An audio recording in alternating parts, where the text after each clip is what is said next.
sore Bapak Ibu teman-teman sekalian, selamat bergabung dengan Transformat Talk. Kita kembali akan menghadirkan narasumber-narasumber yang akan berbagi sudut pandangnya mengenai topik kita hari ini, yaitu New Habits, Start with the New Thinking.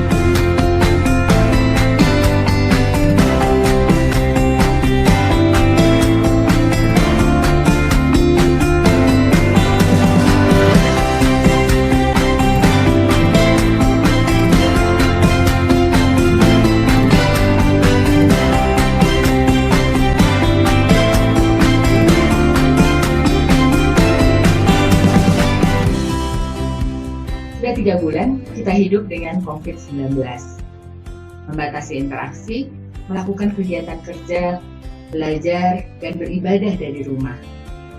Tidak ada mesin absensi yang mencatat kehadiran di tempat kerja. Supervisi dan pertemuan-pertemuan penting dilakukan melalui media online.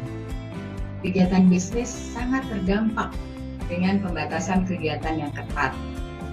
Penurunan drastis jumlah pengunjung hotel, restoran, dan sarana transportasi, disusul tutupnya berbagai kegiatan bisnis yang bertumpu pada interaksi fisik antara penyedia produk dengan pelanggan.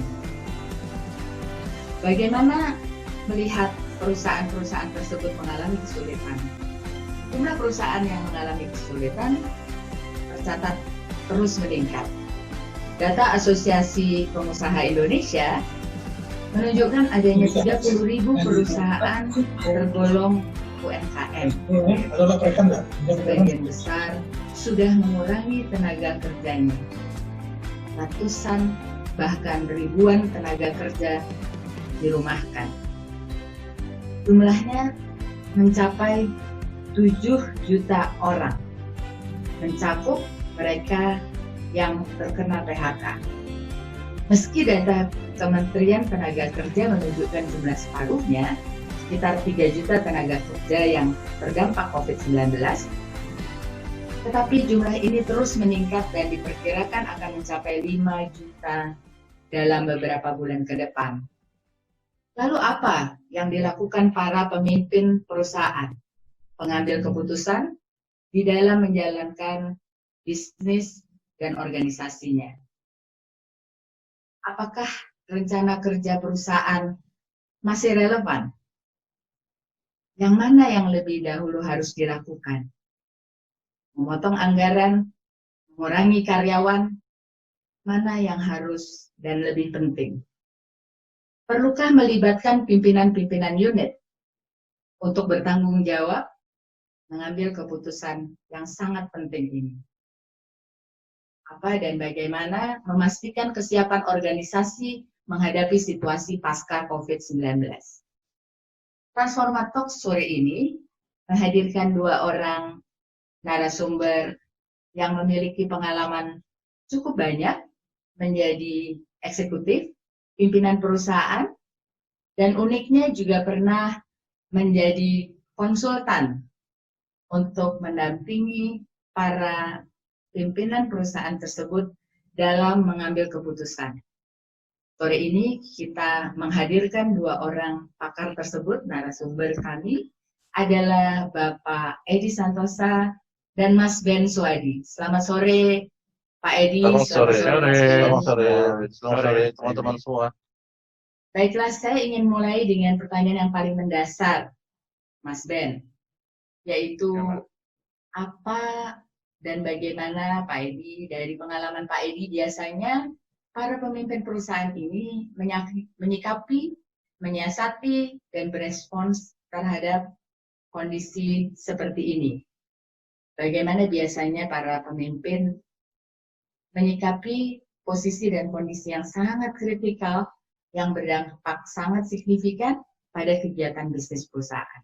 Silakan mulai dari Pak Edi. Terima kasih, Bu Yuni. Selamat sore kawan-kawan yang telah join dalam Transformat Talk sore hari ini. Tipikal respons seorang pengambil keputusan di perusahaan, nomor 1 akan dilihat profit and loss-nya. Apa yang bisa dilakukan dalam situasi seperti ini? yang kedua melihat neracanya, yang ketiga melihat sumber daya manusianya. Ketiganya itu rangkaian dari satu aktivitas untuk mengantisipasi situasi krisis menghadapi masalah operasional, masalah keuangan, dan masalah SDM. Yang beruntung masih punya neraca yang bagus, bisa fokus di profit and loss-nya. Instead of dia fokus di top line, mungkin bisa kontrol middle line-nya. Cost control, cost management, cost difference, dan segala macam bisa mereka lakukan untuk mempertahankan bottom line-nya. Mungkin juga pengendalian terhadap pinjaman-pinjaman. Tapi bagi yang profit and loss sudah dalam keadaan stres, tertekan, mungkin nggak ada pilihan lain, harus pakai neracanya. Neraca terpaksa harus direstrukturisasi. Dari mulai aset, investasi, pinjaman-pinjaman, modal, dan sebagainya. Dan yang paling akhir, aset terbesar yang tidak pernah tercatat dalam laporan keuangan, yaitu manusia. Itu situasi yang krisis yang direspon dengan cepat oleh para pengambil keputusan. Situasinya memang luar biasa, karena dalam krisis ini, paradoks yang di bahasa normal itu bisa dihandle seperti orang bermain dengan piring yang diputar. Kalau putaran diam, lari, putaran dan seterusnya. Itu dalam keadaan normal, para pengambil bisa bermain mengendalikan paradoks itu. Tetapi dalam saat situasi krisis, paradoks itu bisa berubah bukan hanya sekadar spinning, tapi juga berubah dengan torsi yang memelintir sama situasinya menjadi lebih sulit untuk diantisipasi. Karena itu respons cepat dan tepat, do it right in a hurry, menjadi sesuatu yang sangat mutlak. Pilihan pertama, situasi seperti ini adalah situasi wabah COVID begini, tentu respons terhadap aspek workforce-nya, customer-nya, teknologinya, dan mungkin persiapan infrastruktur mereka yang miliki. Yang jelas protokol kesehatan harus diterapkan secara konsisten di seluruh jalan perusahaan. Setelah semua itu establish, mapan, dalam tempo cepat bisa jadi kebiasaan baru segera mengalih kepada corporate restorasinya. Demikian. Mas Ben, silakan. Terima kasih Pak Edi. Ya. Mas Ben, mungkin dari pengalaman Mas Ben, bagaimana biasanya kalau ini dalam berproses? Betul. Jadi yang disampaikan Pak Edi tadi cukup lengkap ya. Jadi aneka macam keputusan, aneka macam konteks. Kalau yang saya akan coba amati adalah dari sisi fase-fasenya. Saya bayangkan para kapten dari industri, ya, 3 bulan yang lalu, waktu terjadi badai pandemi, decision yang ada di benak mereka adalah bagaimana mengamankan kapal, utamanya awaknya, people safety. Itu waktu terjadi peristiwa. Nah, antara waktu itu sampai mungkin sekarang, fokus mereka adalah terkait dengan floating. Bagaimana agar bisa tetap floating dengan mesin yang udah mati dan sebagainya. Nah, saat ini tahapannya sebagian udah mulai memikirkan bagaimana returning to business. Jadi bagaimana mulai bisa membuka lagi, operasi lagi. Kita lihat sekarang mal-mal sudah mulai buka dan sebagainya. Nah, yang terakhir ini, kita juga masih belum tahu ya, kapan ekonomi akan full pulih ya. Tapi mereka harus mulai melihat apa yang bisa dirombak dari bisnis modelnya. Jadi kita melihat para customer mungkin sekarang sikapnya berbeda. Kita lihat restoran atau mall juga touchless. Jadi value ataupun sesuatu yang menarik mereka itu berubah. Dan ini pasti akan berdampak terhadap bisnis modelnya. Jadi kalau kita lihat ada yang jangka pendek, ada yang jangka panjang, tapi kembali lagi, seperti yang Pak Edi sampaikan, ini muter terus, nggak bisa linear. Mungkin itu yang saya lihat, bukan sesuatu yang lebih tenang, tapi kalau kita cermati, mungkin ini kita bisa bagi menjadi 4 tahapan itu. Ini menunjuk juga Mas Ben, Pak Edi, utamanya kan kita bicara mengenai prioritas ya, tadi dalam tahapan-tahapan ini. Jadi sebetulnya bagaimana biasanya para pemimpin ini menentukan prioritas dalam kondisi seperti ini. Apa yang lebih penting dari tadi mengamankan profit on loss, kata Mas Bowo tadi, apakah kita akan lebih ke engagement atau membuat produk baru yang sesuai dengan kondisi customer? Inovasi atau survival? Bagaimana Pak Edi? Ya, situasi krisis itu menciptakan satu keadaan di mana prioritas mungkin tidak bisa lagi diurutkan, tapi dia muncul secara simultan.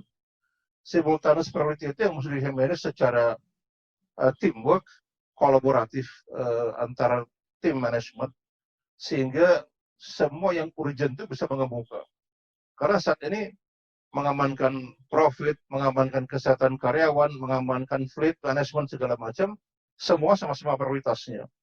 Makanya situasi yang paling krusial di sini adalah bagaimana tim manajemen bisa berfokus pada situasi yang serba penuh paradoks ini. Karena apapun yang harus mereka hadapi, faktanya prioritas yang dianggap urgent, katakanlah pilihannya sekarang mengamankan likuiditas, cash flow, ya kan? Di saat yang sama itu membuat dampak yang sangat panjang dan mungkin sangat painful buat perusahaan.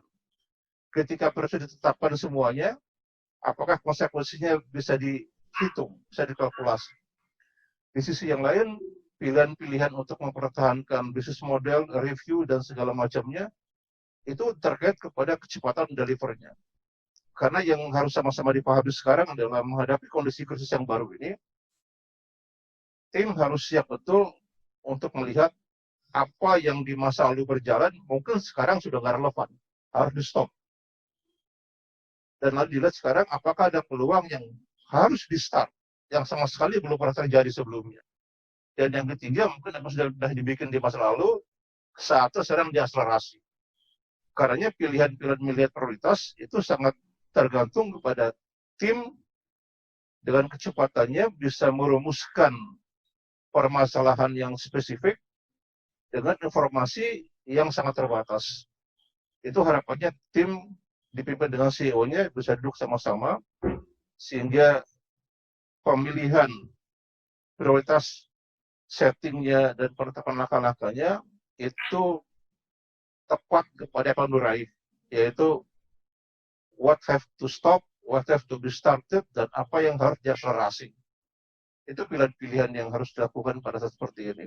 Jadi ada beberapa rangkaian kegiatan yang mesti di-assess dengan cepat untuk bisa dilakukan pengeputusan. Jadi kemampuan tim melakukan rapid assessment juga sangat penting sebagai dasar untuk memulai sebuah strategic dialog. Tanpa pengeputusan rapid assessment, strategic dialognya bisa buntu nih Pak. Mungkin begitu Mas Brad. Ya. Nah ini menarik sekali Pak Edi, karena kalau dari definisi tradisional planning, itu kan ada siklus 6 bulan, setahun, dan isinya kan memprioritaskan kan, karena resources itu terbatas. Nah sekarang Pak Edi bilang semuanya sama prioritasnya, semuanya harus ditangani. Nah ini akan merubah mindset atau cara bekerjanya menjadi suatu dialog bahkan.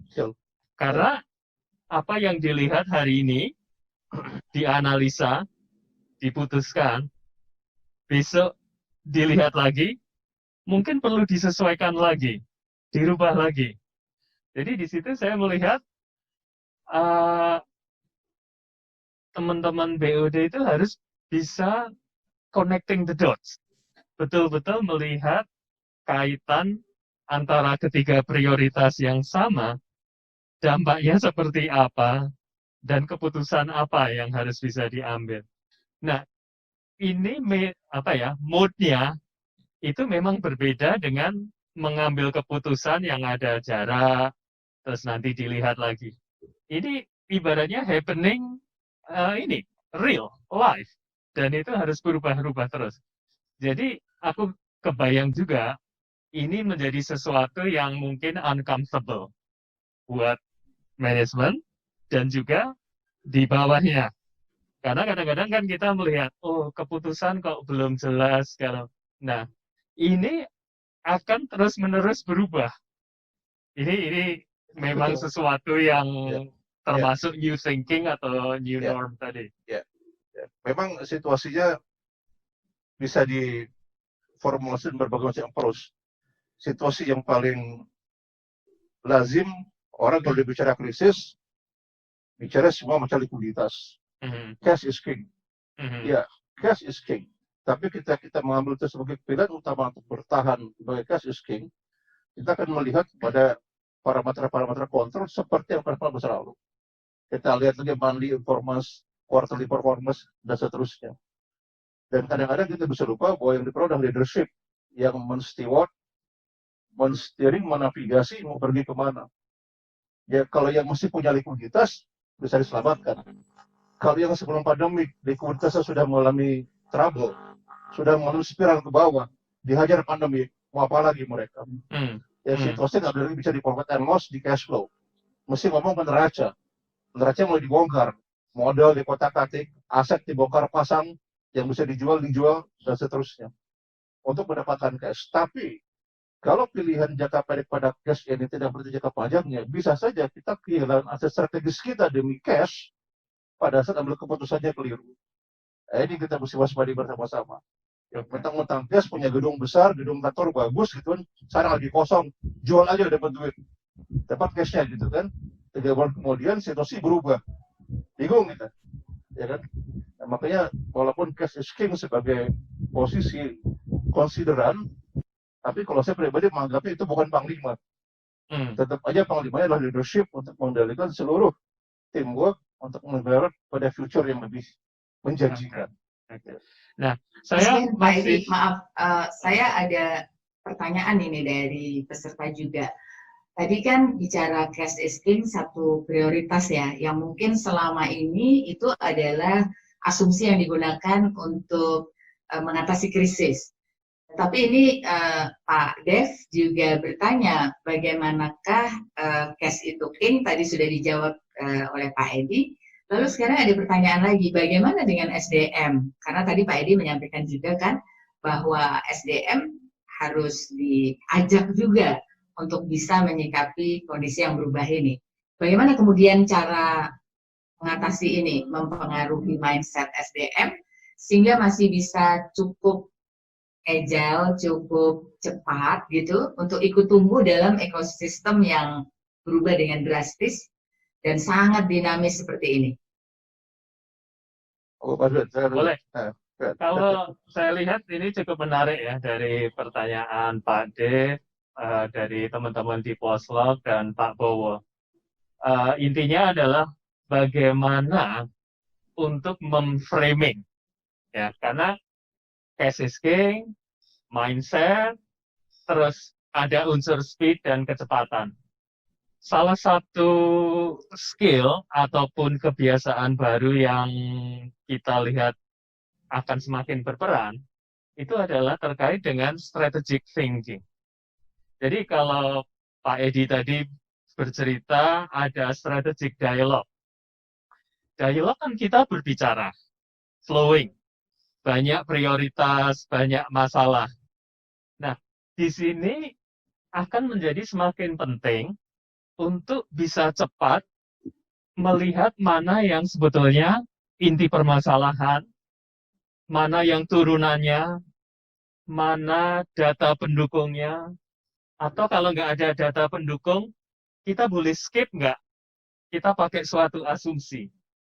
Dari situ, jawabannya adalah mungkin nggak sempurna, tapi kita bisa melihat ini bisa menjawab permasalahan intinya atau perlu ditambahkan dialog lagi.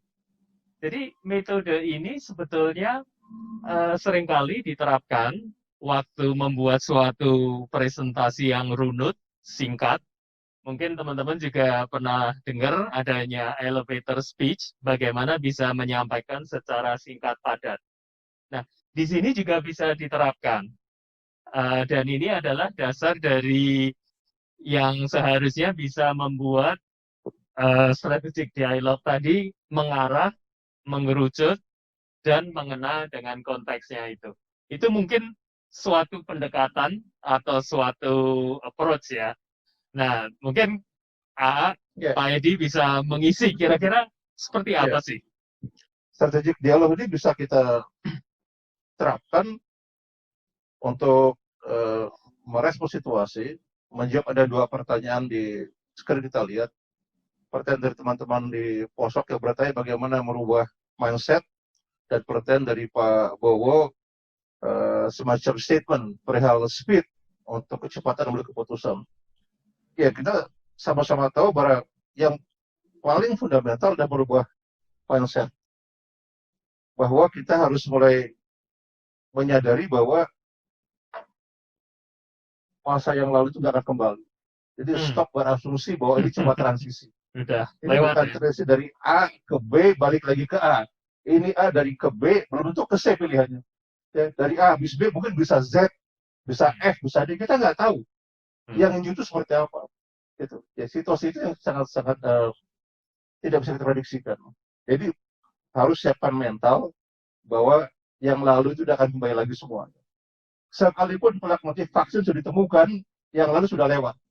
Ini roda berputar semua ke depan, gitu kan. Kemudian yang paling penting juga untuk masalah workforce, masalah SDM adalah bagaimana memastikan kita mulai terbiasa dengan distributed workforce. Yang terbiasa kumpul di kantor, masuk di rumah, sebagian di kantor, staging pack hour, dan seterusnya. Itu juga berubah kebiasaan, berubah satu. Tapi itu nggak bisa disepakati tanpa strategic dialog. Karena tanpa sebuah paksaan yang pada akhirnya akan menimbulkan resistensi. Di tengah krisis, resistensi menambah lagi beban baru buat perusahaan. Sedangkan mengenai kecepatan pengambilan keputusan, speed, itu menjadi satu kondisi precedence. Kecepatan ambil keputusan. Tapi persoalannya, how fast is fast? Seberapa cepat? Ya? Dan apa yang dibilang cepat itu? Ya kan? Apakah kalau sudah kita bilang saya punya persoalan di perusahaan kantor saya, tagihan melonjak, biaya sangat tinggi semuanya, oke, saya putuskan, cut cost, kurangi orang, ya kan, potong semua biaya-biaya anggaran, stop semuanya, penting cash is king. Nanti kantor itu bukan kantor lagi, corporate itu kehilangan sumber daya manusianya, kehilangan sumber daya asetnya, kehilangan brain capitalnya, tersisa cuma sejumput uang yang mungkin coba 2-3 bulan aja. Ya. Habis itu balik lagi. Betul. Nah, ini persis yang saya sebutkan tadi, Pak Edi, bahwa ini adalah connecting the dot. Jadi, prioritas semuanya sama, tapi bagaimana kita bisa melihat runutannya, cause and effect, dan sebagainya. Nah, ini yang skills atau cara melihat sesuatu yang akan mendukung pembuatan itu tadi, strategic dialogue tadi. Jadi, menjawab juga dengan pertanyaan dari teman-teman, ini memang suatu mindset atau ini ya, cara pola berpikir yang akan sangat mendukung itu. Ini menarik Pak Edi, Mas Ben. Kita bicara mengenai strategic dialog tadi, kemudian adanya dinamika dalam proses pengambilan keputusan, di mana beberapa asumsi atau bahkan sebagian besar asumsi di masa lalu tidak akan menjadi relevan lagi di masa sekarang, apalagi untuk mengantisipasi ke depan. Kalau kita bicara strategic dialog di level pimpinan puncak misalnya, Pak Edi, kita tahu kan bahwa di tim pimpinan BOD itu ya, biasanya kan terdiri dari individu-individu yang punya latar belakang yang berbeda-beda, Pak. Apalagi biasanya punya fungsi-fungsi yang menjadi tanggung jawabnya. Seberapa sulit dari pengalaman Pak Edi mencapai kesepakatan untuk kemudian menyepakati tadi asumsi-asumsi baru, skenario-skenario baru, bagaimana sebetulnya peran pemimpin atau the leadership itu dibutuhkan dalam menyelaraskan perbedaan sudut pandang seperti itu? Ya, alignment itu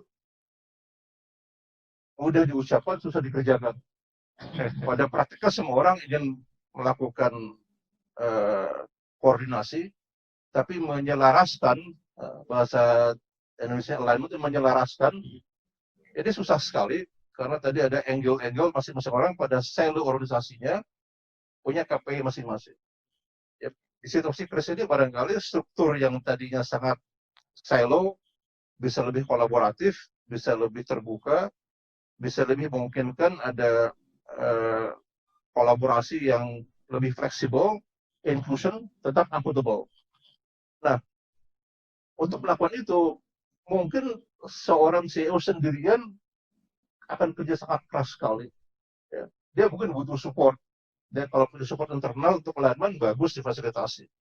Tapi kalau itu bukan dapat, seperti dilakukan oleh banyak perusahaan-perusahaan besar di seluruh dunia, Fortune 500, begitu ketemu satu pasien COVID di kantornya positif, besok lusa dipanggil konsultan besar untuk melakukan alignment.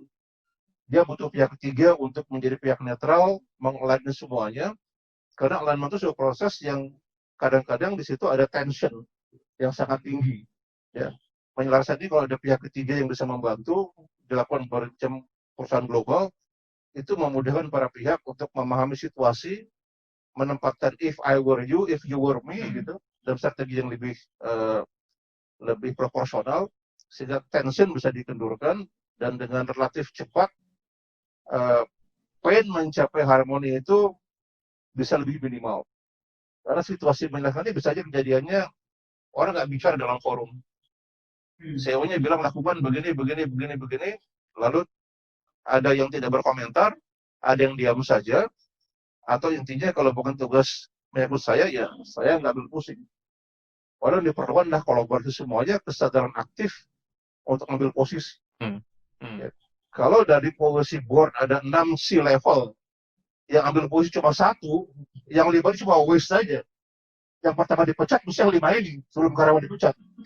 Ya. Kalau C-level ada 6, ya, yang 5 cuma dia mengambil posisi, cuma 1 yang dibuat, yang pertama dipecat bukan karyawan, tapi yang 5 dipecat dulu pertama kali. Ngomong ke pemegang saham, tolong diganti gitu loh. Baru bicara semua seperti itu. Nah, kalau itu nggak terjadi, makanya perlu ada third party agar tension semacam ini nggak terjadi dalam proses dialog tadi. Gitu. Ya. Ini menarik nih Pak Edi, terima kasih. Sebelum Mas Ben menambahkan, saya menangkap ada beberapa hal yang disampaikan Pak Edi. Saya ingin mulai dengan membayangkan di dalam perusahaan itu level pimpinannya kan tidak hanya di satu level direksi. Bagaimana peran pimpinan-pimpinan lain di bawah direksi? Pimpinan unit misalnya, pimpinan fungsi, bagaimana kemudian pesan-pesan tadi dari atau keputusan-keputusan yang sudah diambil oleh Board of Directors kemudian bisa diterima, disepakati, dan dijalankan oleh level-level di bawahnya. Pengalaman Anda bagaimana, Mas Ben? Iya, jadi kalau yang tadi Pak Edi sebutkan tadi, alignment dalam konteks top management, ini yang Mbak Yuni pertanyakan adalah alignment ke bawah, atau dalam bahasa normalnya ada cascading. Tapi dengan kondisi sekarang ini, ya, perusahaan memang harus agile. Jadi keputusan diambil, turun ke bawah, bahkan yang level di bawah itu diharapkan untuk bisa step up. Mungkin direction-nya masih belum clear, tapi arahnya udah ketahuan di sana. Ya udah, I take it, I look at the analysis, and I make the decision. Jadi dalam saat seperti ini, justru malah kesempatan juga buat para leaders untuk step up, untuk bisa contribute. Nah, cuman yang menjadi challenge juga, tadi Pak Edi juga udah sebutkan, memang biasanya itu ada musuh yang namanya silo. Orang sudah terbiasa dengan apa yang di hadapannya, lauknya yang di piringnya, mungkin ya udah konsentrasi di situ. Nah, kembali lagi di sini, kalau yang dari pengalaman saya, strategic thinking itu akan membantu. Karena yang misalnya tadi, para manajemen mengambil suatu arah. Ya udah, dia akan melihat, ini dampaknya apa terhadap operasiku? Dampaknya apa terhadap tetanggaku? Dan dia harus connecting the dots. Nggak boleh hanya lihat dari sudut pandangnya. Terus dengan kondisi yang sangat labil sekarang ini, data nggak ada. Tapi you have to make that decision, kan? Ini nggak masuk akal. Ini kemungkinan besar. Ya udah, that's what we have, ya kan?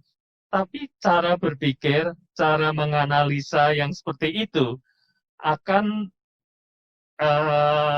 mendukung sekali dengan alignment itu tadi. Jadi dalam prakteknya strategic mindset itu juga diperlukan, Mbak, untuk bisa diturunkan ke bawah dan mendapatkan alignment atau cascading tadi. Berarti alignment juga harus dipastikan terjadi di level-level lain di bawah level BOD ya, Pak Edi, Mas Ben? Harus, ya. Makanya jalur komunikasi itu harus dibuka sebesar-besarnya sekarang. Bukan seperti ini. Saya nggak tahu, saya nggak punya data ya, tapi kalau kita perhatikan dalam 3 bulan terakhir, jumlah meeting kita cross function within direktorat, satu layer ke bawah, horizontal vertikal, berapa banyak intensitas dibandingkan pada saat normal. Kalau di masa krisis ini kita meeting lebih sedikit dari sebelumnya, atau bahkan sangat lebih sedikit dari mereka, dan alasan pakai Zoom susah bicara, bandwidth kecil segala macam, itu artinya kita menghilangkan satu kesempatan untuk alignment. Karena komunikasi adalah basis utama kita melakukan semua aktivitasnya. Ya, nah kita nggak punya datanya kebetulan apa. Berapa banyak perusahaan dalam peran seperti ini menaikkan intensitas meetingnya secara horizontal, vertikal, cross section, dan juga bahkan meeting-meeting dengan para bisnis partnernya. Dan kalau saya tambahkan juga, sekarang moodnya perusahaan itu beralih dari sustainable atau long term menjadi short, apa yang ada di depan. Berarti kalau gitu ya, Mas Ben. time span-nya pendek, berarti kan ini adalah sesuatu yang yang operational, yang down to the ground. Jadi ini akan memang membutuhkan dialog tadi dan juga dukungan dari seluruh lini. Di sini merefer juga kepada pertanyaan dari Pak Rilwan bahwa penting kelihatannya proses change management. Seperti kalau menerapkan sistem aplikasi baru, karena terjadi disruption sebetulnya ya, yang memaksa perusahaan untuk berubah, melakukan skenario planning dengan asumsi-asumsi baru, dengan meningkatkan efektivitas, bukan hanya frekuensi tadi, intensitas, kualitas, dan efektivitas dari meeting-meeting, agar setiap meeting itu betul-betul nyambung ya, Pak Edi, Mas Ben, sehingga strategic dialog betul-betul bisa di-cascade ke bawah, dan betul-betul bisa diterima. Dan ini tantangannya tentu saja kalau kita bicara perusahaannya cukup besar, dan level hierarkinya tuh panjang, Pak. Bagaimana biasanya ini bisa diatasi? Ada satu hal yang mungkin terkait hal itu. Tadi Pak Edi memberikan satu masukan bahwa seringkali dibutuhkan pihak ketiga, yaitu konsultan. Dalam kondisi cash constraint seperti ini, sejumlah perusahaan juga sudah memutuskan untuk meng-hire konsultan. Tadi disebut Pak Edi bahkan konsultan dengan big names ya. Nah, kalau terkait dengan hal ini, bagian mana sebetulnya yang biasanya diharapkan menjadi peran konsultan, Pak Edi, Mas Ben, dalam kaitannya dengan strategic dialog kah, dalam change management kah, atau dalam komunikasi untuk meng-cascade pesan-pesan strategis sampai ke seluruh lini di perusahaan? Ya, Ini menyambung pertanyaan dari Pak Rilwan tadi, change management dan internal communication maupun external communication. Change management bukan hanya harus dilakukan, tapi mungkin harus diakselerasi. Persoalannya adalah seberapa akurat kita bisa mengestimasi pain yang akan terjadi. Ya, dalam kondisi seperti ini, setiap perubahan-perubahan pasti akan bawa konsekuensi. Ya, minimum pain yang kita cari semuanya, kita harapkan bersama-sama. Karenanya barangkali peran pihak ketiga konsultan meminimalkan pain itu sangat penting sekali. Karena ekstrim itu ambil keputusan, tension yang tinggi bisa secara objektif disampaikan oleh third party untuk melihat pro-konnya secara bersama-sama. Sehingga tim akan dipaksa untuk selalu melihat pada sebuah objective situation dari berbagai angle. Sehingga dialog itu tetap terpelihara dalam kondisi yang objektif. Seberapa radikal pun seorang CEO tetap sadar berhadapan dengan masalah faktor-faktor resiko dan faktor-faktor yang berhadapan dengan pain. Selain bicara change management juga, pihak ketiga bisa membantu membuat horizon baru pada C-level untuk melihat behind risk, there is opportunity. Jadi bicara ROMS ini menarik lagi. Ada risk and opportunity management. Risk return, risk reward dalam jangka pendek, jangka panjang menjadi bagian sebagai parameter-parameter untuk perubahan sistem tadi. Nah, itu hanya bisa ditaruh di meja materinya, objektifnya, data-datanya, perspektifnya oleh pihak ketiga yang lebih netral. Sehingga para pihak akan dipaksa untuk menaruh minat yang sama, attention yang sama, fokus ke isu yang sama. Itu peran yang penting dari third party, konsultan khususnya. Ya, kalau saya lihat yang kaitannya dengan pertanyaannya Mbak Juni juga, dalam kondisi sekarang ini, untuk third party atau bantuan dari konsultan, saya melihat mulai muncul kebutuhan untuk solusi yang jangka pendek, tepat guna, tapi punya nilai strategis tinggi. Jadi salah satu diantaranya adalah untuk strategic dialogue tadi, menjadi semacam dirigen supaya kalau ibaratnya ini suatu band, imbang antara lead singer dengan basis yang di belakang dan akhirnya akan menghasilkan suatu keputusan yang utuh. Itu satu. Nah, yang kedua, saya juga melihat nih kaitannya dengan change management dan cascade. Under normal condition, kita bisa punya change management program. Karena kan terukur nih. Kita mau dari titik A ke titik B, apa yang diharapkan, dan sebagainya. Nah, sekarang kan berputar terus. Nah, kaitannya juga dengan waktu cascading ke bawah. Yang menjadi kritikal sekarang adalah bagaimana mengempower, bagaimana memberikan suatu tools yang bisa langsung dipakai oleh para manajer-manajer. Karena tuntutannya sudah jelas. Manajemen tiap hari bergulir dengan berbagai keputusan, manajer dan level di bawahnya diminta untuk step up, implement dan sebagainya. Nah, karena musuh utamanya adalah silo, nggak fair juga ya kalau ujuk-ujuk diminta untuk bisa langsung step up. Nah, yang banyak dimulai muncul adalah bagaimana untuk bisa menerapkan strategic thinking tadi. Bagaimana make impactful decision. Terus bagaimana bisa menyampaikan suatu pendapat singkat, padat, sebagai suatu feedback loop ke manajemen. Itu. Jadi ini cukup mendukung untuk cascading maupun change management tadi. Iya. Ini menarik karena dari Mas, gimana Pak Edi? Silakan. Ada pertanyaan dari Pak Bowo Soharjo nih. Alignment untuk UKM relatif lebih mudah dilakukan, tapi bagaimana isunya pada perusahaan korporat yang sudah besar atau thick, tebal gitu kan? Ini pertanyaan yang menarik. Perusahaan-perusahaan besar yang mempunyai proses rekrutmen yang baik, mungkin pada saatnya sudah punya banyak talent milenial di dalamnya. Ya, talent milenial ini adalah salah satu vaksin baru di korporat itu untuk merangsang pemikiran-pemikiran baru di lingkungan itu semuanya, melahirkan pikiran-pikiran yang lebih bebas merdeka, sehingga walaupun perusahaan itu sangat besar, tapi tidak usah sungkan berpikir sebagai startup. Nah, anak-anak muda dalam organisasi ini bisa kita kerahkan, kita drive untuk mengeluarkan gagasan-gagasan.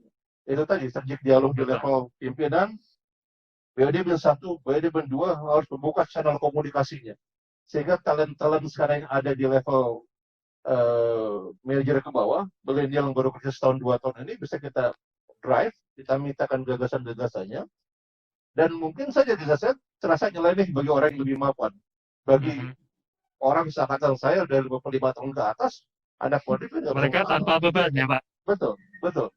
Tapi kalau itu dilakukan dengan sesama temannya horizontal, next level ke atas, lalu ada pihak ketiga yang memfasilitasi, maka akan ditemukan bentuk rasionalitas yang lebih bagus. Nah, cara-cara itu mesti dilakukan dengan kecepatan yang memadai, dengan intensitas juga memadai semuanya. Tapi kalau organisasi itu terlambat melakukan regenerasi, kekurangan talent milenial, maka dia kekurangan engine yang fresh untuk bisa merespons keusangannya sendiri. Ya, dia sudah repot melawan keusangan dirinya sendiri, ditambah lagi krisis gitu kan. Nah, makanya dia perlu mengundang orang yang mau kasih tahu dia bahwa Anda sudah usang tuh, berubahlah gitu kan. Ini yang terlakukan. Dan saya mau tambahkan saja, kalau tadi Pak Edi bilang strategic dialogue at the top level, sebetulnya ini juga bisa dilakukan at the one level down dengan mungkin manajer-manajer yang relevan. Ini untuk mengikis itu tadi, organisasi yang terlalu tebal. Jadi tebal itu kadang-kadang karena masukan dari bawah tidak masuk, ide-ide yang cemerlang atau kadang gila pun juga mungkin terfilter. Nah, lewat suatu dialog ini, suatu conversation yang terarah, ini juga efektif sekali untuk menipiskan dinding-dinding itu tadi. Ya, ini ada statement menarik ini dari Pak Ian Supahlawakan. Itu saya bisa bacakan di sini.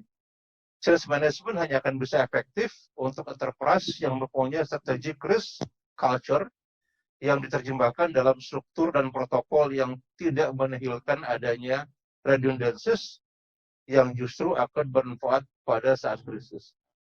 Jadi yang disampaikan Pak Ian ini tampaknya bagaimana kita managing the paradox situasinya nih. Ya kan? Ada redundant, bukan dibuang.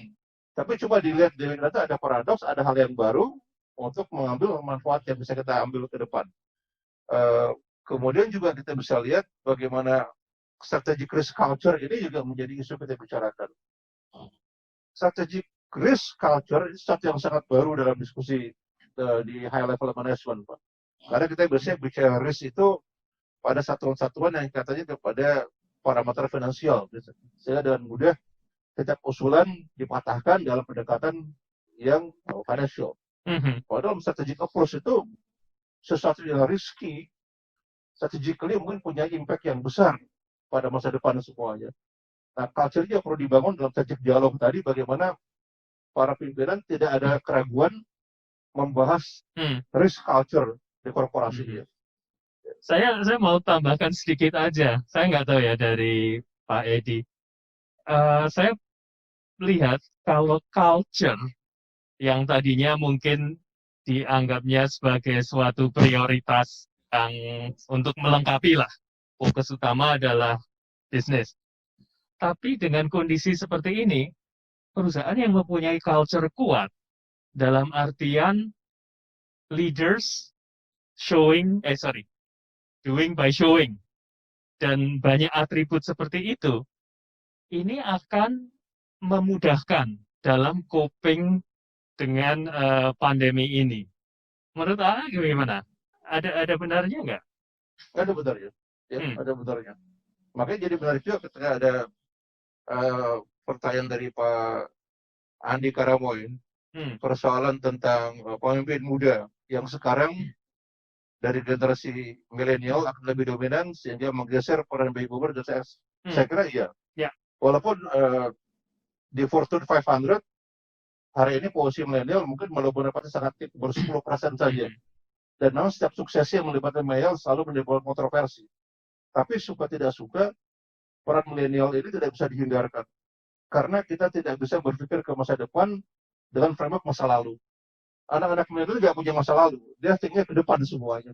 Ya, mereka lahir di era reformasi, lahir 20 kemarin, dia nggak punya past historinya, visitnya ke depan. Nah, sehingga di situ mungkin blending dengan anak muda yang lebih melihat future dengan lebih memandang masa depan dan kacamata berbeda dengan kacamata kita. Nah, itu mesti dapat kesempatan dalam dialog. Dalam strategic dialog, dalam crisis culture, anak-anak muda dapat kesempatan.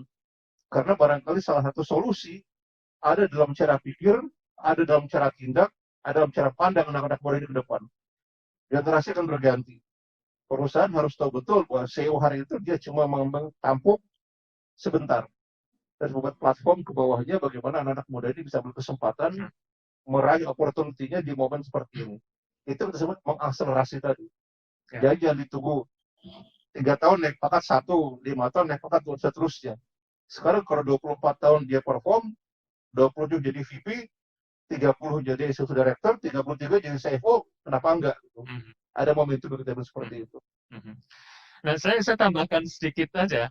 Ini menarik karena topik millennials dan generasi muncul. Dari beberapa workshop saya yang kaitannya dengan structured thinking, jadi kita mengajarkan pola pikir tersebut. Dan kebetulan ini ada beberapa kelompok kita campur antara older generation dengan millennials. Kebetulan salah satu teman saya dari older generation sempat mikir, aku kok digabung ya dengan teman-teman yang masih program ODP. Nah, ternyata pada hari pertama, hari kedua, betul seperti yang Pak Edi bilang tadi, yang teman-teman millennials atau generasi lebih muda, itu nggak ada access package. Pola pikir, presentasi, cara merunutkan ide, business storytelling, dan sebagainya itu, mereka langsung serap. Sedangkan teman-teman yang mungkin sudah terbiasa presentasi dibantu Excel spreadsheet dan sebagainya, mungkin merasa sedikit kagok ya, harus mengikuti irama baru. Nah, cuman teman-teman yang udah lebih senior, mereka itu memang punya experience. Dan pada presentasi terakhir, ini lucu.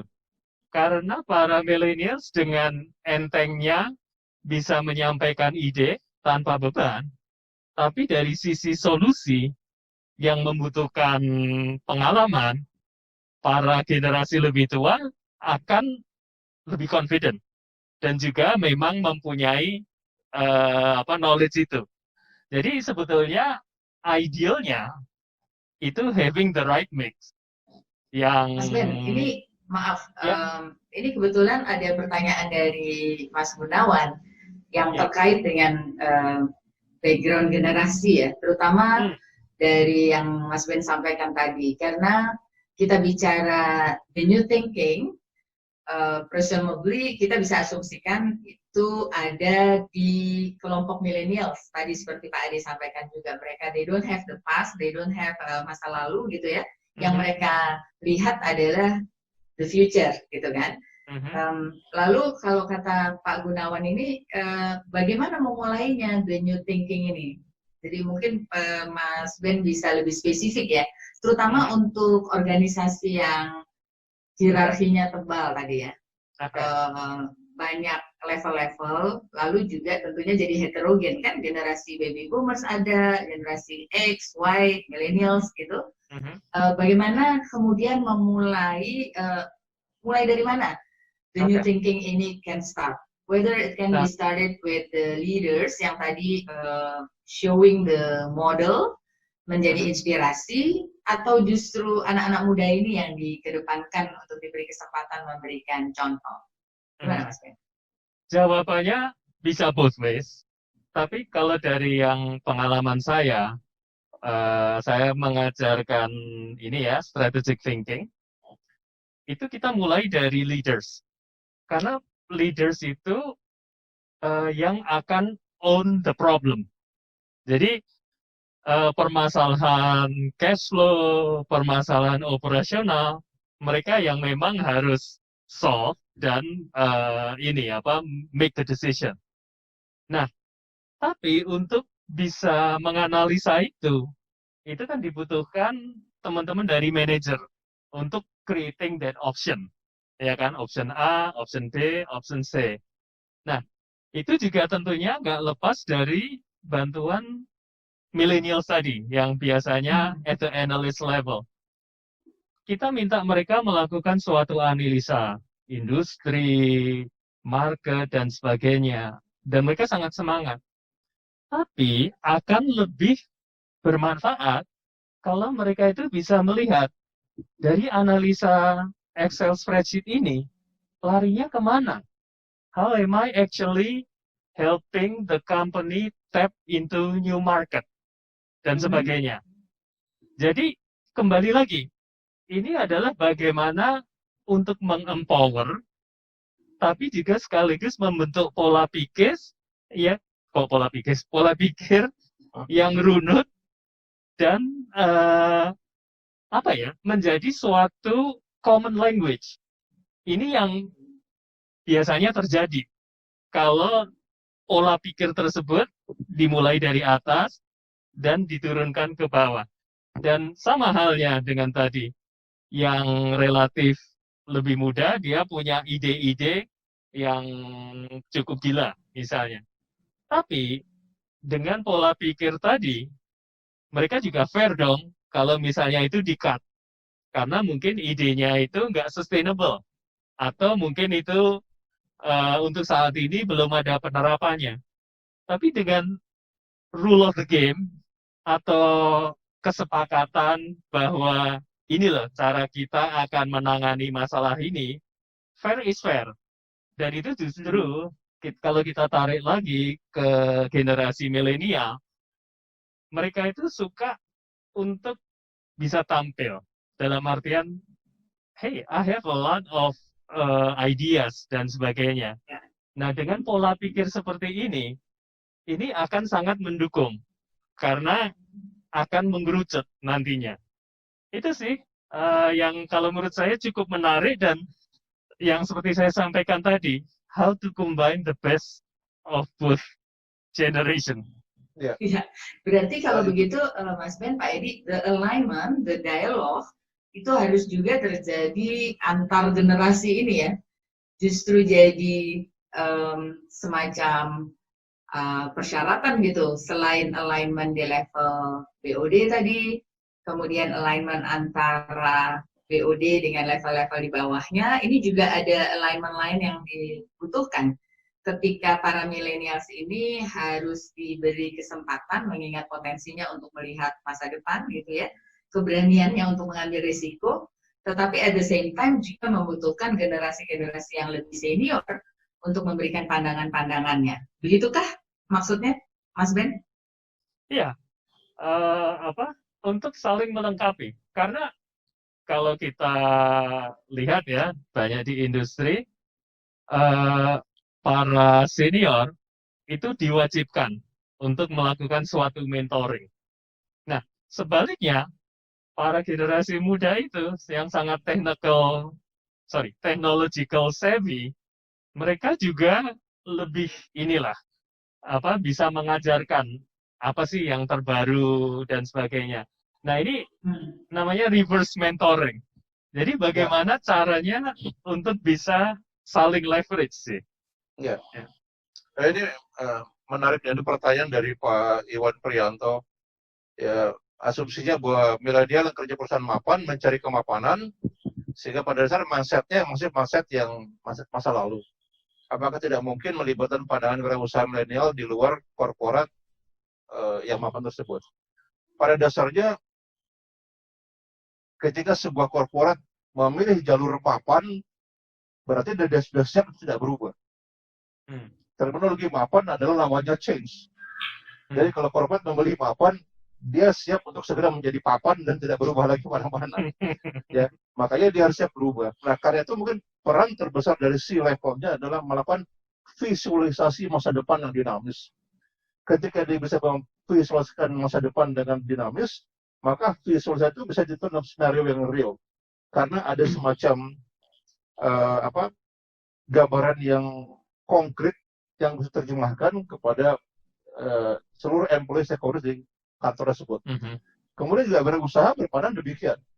Mereka bisa dan visualisasi masa depan. Visi saja nggak cukup. Banyak perusahaan punya visi, tapi gagal memvisualisasikannya.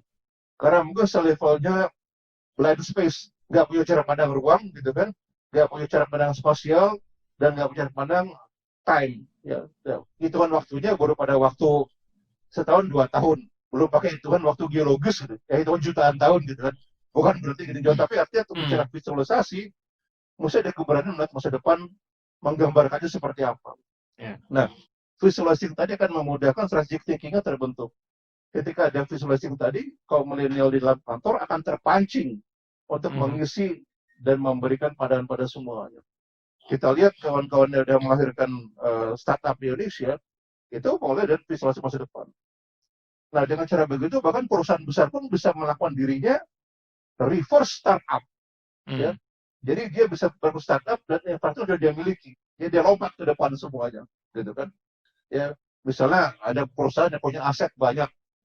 Kalau asetnya yang banyak itu dikonversi menjadi dapur, bikin menu makanan, masukin online, ya, kemudian kurir di kantor dirubah jadi pengantar makanan, itu musuh berat buat restoran. Ya, kantor yang nganggur berubah jadi dapur, siapkan menu semuanya, restoran gone. Ya, pesan ke kantor itu di dapur dimasakkan, diangkut sama kurirnya, itu bisnis yang luar biasa. Itu reverse startup. Sudah punya asetnya, dikonvert saja asetnya.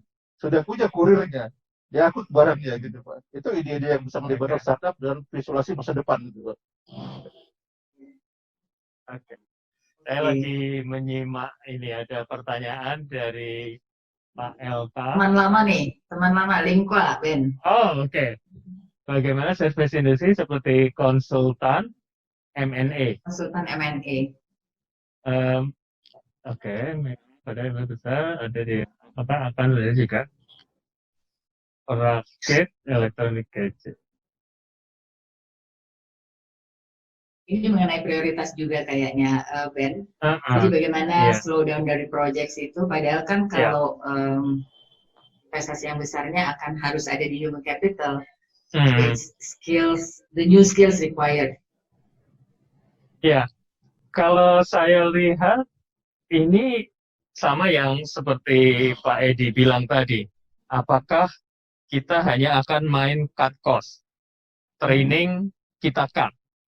Padahal kita harus bisa melihat lebih jauh nih. Kalau misalnya industri M&A akan terdampak, terus nanti rescaling-nya seperti apa? Kompetensi apa yang harus mulai di-prepare dan sebagainya. Jadi kembali lagi memang ini nggak bisa menjawab secara keseluruhan, tapi bagaimana untuk menyikapi dan mengantisipasi. Nah, mungkin saya moga-moga itu bisa menjawab dari Pak Elka.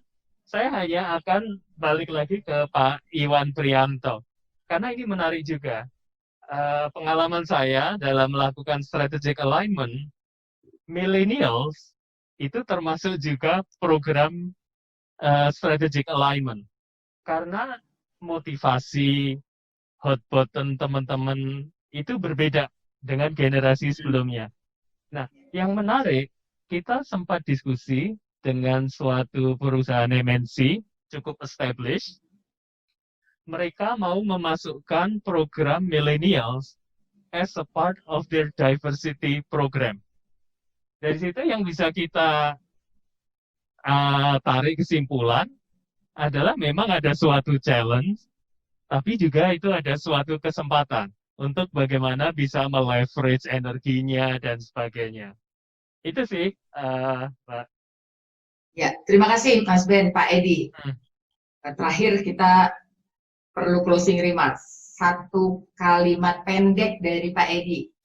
Apa key critical points yang harus disiapkan bagi para pemimpin di level manapun menyikapi kondisi ini, Pak Edi? Adaptif ya, adaptif yang paling kata-kata kunci adalah adaptif ya, kemudian komunikatif ya, kemudian be open mind. Itu pilihannya semuanya. Adaptif, komunikatif, open mind. Ini situasi yang harus dihadapi saat semua, siapapun orangnya harus bisa lakukan 3 hal itu semuanya, menghadapi respons yang sangat tak terduga ke depan. Oke, baik, terima kasih. Mas Ben, satu kalimat. Kalau saya melihatnya adalah dari sisi kemampuan strategic thinking. Karena dengan kemampuan itu, seorang eksekutif, seorang manajer akan lebih mudah untuk adaptif. Apalagi Pak tadi? Yang kedua, sorry. Adaptif, komunikatif, open mind. Iya, karena dengan dasar itu akan lebih memudahkan untuk bisa memiliki perilaku itu tuh. Itu sih Mbak.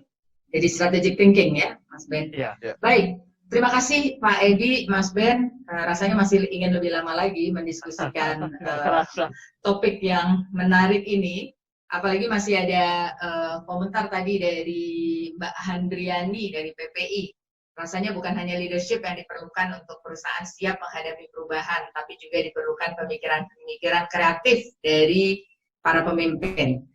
Baik, terima kasih untuk para narasumber, teman-teman, dan Bapak Ibu sekalian yang sudah bergabung sore ini.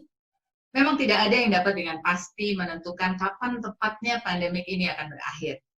Situasi baru hadir dengan tantangan yang beragam. Masa lalu tidak akan kembali. The new normal segera di depan mata. Pemikiran baru untuk menghasilkan berbagai skenario perlu disiapkan. Para pimpinan di berbagai level harus melakukan penyelarasan, mengebelakangkan ego, mengutamakan kesepahaman untuk saling menyesuaikan. Potensi kepemimpinan para talent muda millennials mungkin dibutuhkan untuk memberi warna terhadap hal-hal baru, ide-ide baru, pemikiran-pemikiran baru ke depan, agar kreativitas muncul menghadapi kondisi-kondisi yang tidak pernah kita antisipasi dan belum pernah dialami oleh senior-seniornya. Namun juga kepemimpinan yang memberikan inspirasi, ketegasan, memberikan arahan untuk tetap dalam koridor di mana dibutuhkan kalkulasi atau perhitungan-perhitungan risiko juga perlu diselaraskan. Mudah-mudahan kita semua akan siap menghadapi dinamika yang memerlukan dialog intens, berkualitas, dan perlu menyelaraskan berbagai pihak, berbagai kepentingan. Terima kasih atas partisipasinya. Sampai jumpa di Transforma Talks berikutnya. Selamat sore. Sore semuanya, terima kasih.